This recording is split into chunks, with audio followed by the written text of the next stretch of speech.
मंडळी, मार्च 2025 हा महिना सिंह राशीच्या लोकांना वडिलोपार्जित मालमत्तेद्वारे अनपेक्षित आर्थिक फायदा करून देणारा ठरणार आहे. हो, अर्थात तुम्हाला थोडी सावधगिरी बाळगण्याची गरज आहे. खास करून पैशाच्या संबंधित चुकीचे निर्णय घेतले जाऊ शकतात. त्यामुळे पैशाचे जे निर्णय घ्यायचे आहेत, गुंतवणुकीचे जे निर्णय घ्यायचे ते विचार करून घ्या. पण या काळात गुंतवणूक करणं सुद्धा फायदेशीर ठरणार आहे. प्रत्येक पावलावर कुटुंबाचा पूर्ण पाठिंबा मार्च महिन्यामध्ये सिंह राशीच्या लोकांना मिळताना दिसेल. मित्रांसोबत तुमचा चांगला वेळ जाईल आणि कौटुंबिक जीवनही समाधानकारक असेल. आणखीन काय काय मार्च महिना सिंह राशीसाठी घेऊन आलाय, चला जाणून घेऊया. पण त्याआधी चॅनलला सबस्क्राईब नक्की करा आणि आमच्या फेसबुक पेजलाही फॉलो करा. मंडळी, सिंह राशीच्या लोकांसाठी मार्च महिना सामान्य राहणार आहे.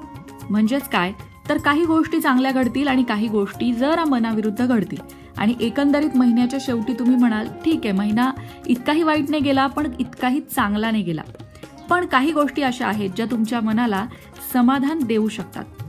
जसं की जे नोकरी करतायत त्यांना नोकरीत त्यांनी केलेल्या कठोर परिश्रमाचे चांगले परिणाम मार्च महिन्यामध्ये मिळताना दिसतील.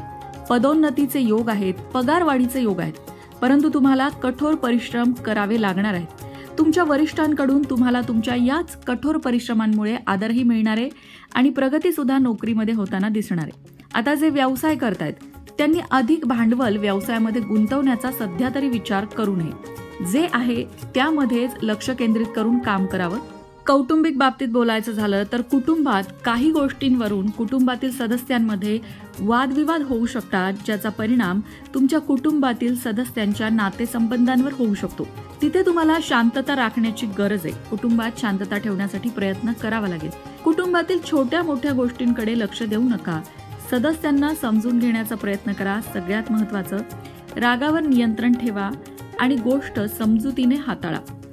कुटुंबामध्ये जर मनाविरुद्ध गोष्टी घडतायत असं वाटत असलं तरी कुटुंबामध्ये सिंह राशीचे जे विद्यार्थी आहेत त्यांच्यासाठी मात्र हा महिना चांगला जाणार आहे. महाविद्यालयात शिकणाऱ्या विद्यार्थ्यांना एकाग्रता चांगल्या प्रकारे साधता येईल.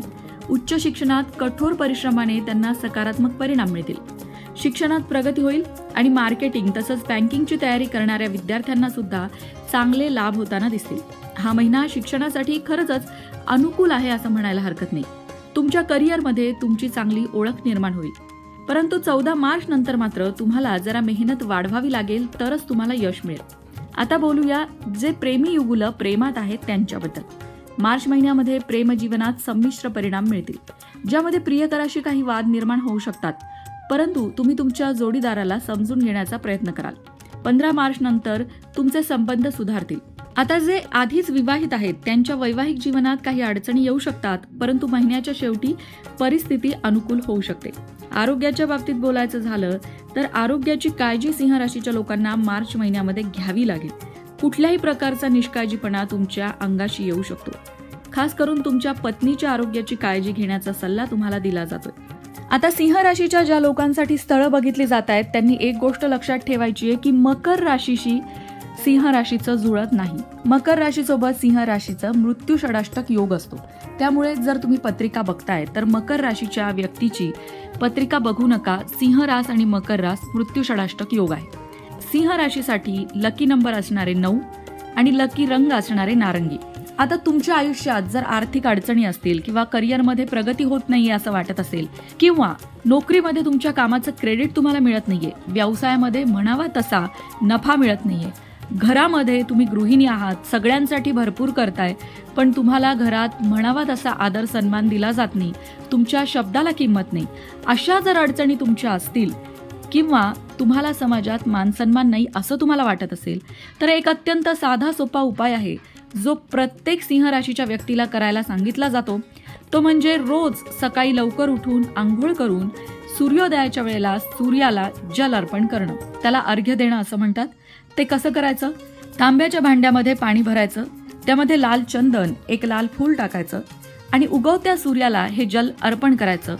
ओम सूर्याय नमः म्हणत सूर्यनारायणाचं स्मरण करत दर्शन घेत हे जल सूर्यनारायणाला अर्पण करायचं. हा उपाय न चुकता रोज करायचा. महिलांनी अडचणीचे 4 दिवस मात्र सोडून द्यावे. या उपायाने काय होतं? आत्मविश्वास वाढतो. कारण आपल्या कुंडलीमध्ये सूर्यग्रह हा आपल्या आत्मविश्वासाचा कारक आहे, आपल्या आत्म्याचा कारक आहे. त्यामुळे समाजात मान प्रतिष्ठा वाढते. तसंच आत्मविश्वास वाढल्याने आपल्या हातून चांगली कामं होतात. सगळ्यात महत्त्वाची गोष्ट म्हणजे नोकरी व्यवसायामध्ये प्रगती सूर्य महाराज करून देतात आणि म्हणून सूर्य महाराजांना प्रसन्न ठेवण्यासाठी हा साधा सोपा उपाय तुम्ही करू शकता. आता हा उपाय करायला तुम्हाला जमत नसेल तर आदित्य हृदय स्तोत्र आहे, त्याचा पाठ रोज सुरू करा, पण ते स्तोत्र तुम्हाला आधी म्हणायला शिकावं लागेल. त्याचबरोबर शनिवारी जो कामगार वर्ग आहे त्यांना अन्नदान केल्याने सुद्धा सिंह राशीच्या लोकांना लाभ होऊ शकतो. 3 उपाय इथे मी तुम्हाला सांगितले, यापैकी कुठलाही एक उपाय तुम्ही करू शकता, पण तो उपाय नियमित करणं आवश्यक आहे. तरच तुम्हाला त्या उपायाने चांगले परिणाम दिसतील आणि येणारं भविष्य उज्ज्वल होईल. अशाच प्रकारच्या माहितीपूर्ण व्हिडिओंसाठी लोकमत भक्ती चॅनलला सबस्क्राईब करा आणि बेल आयकॉनवर सुद्धा क्लिक करा, म्हणजे आमच्या नवनवीन व्हिडिओचं नोटिफिकेशन तुम्हाला मिळत राहील. तसंच योग्य आध्यात्मिक मार्गदर्शनासाठी लोकमत भक्तीच्या फेसबुक पेजला फॉलो करायला विसरू नका.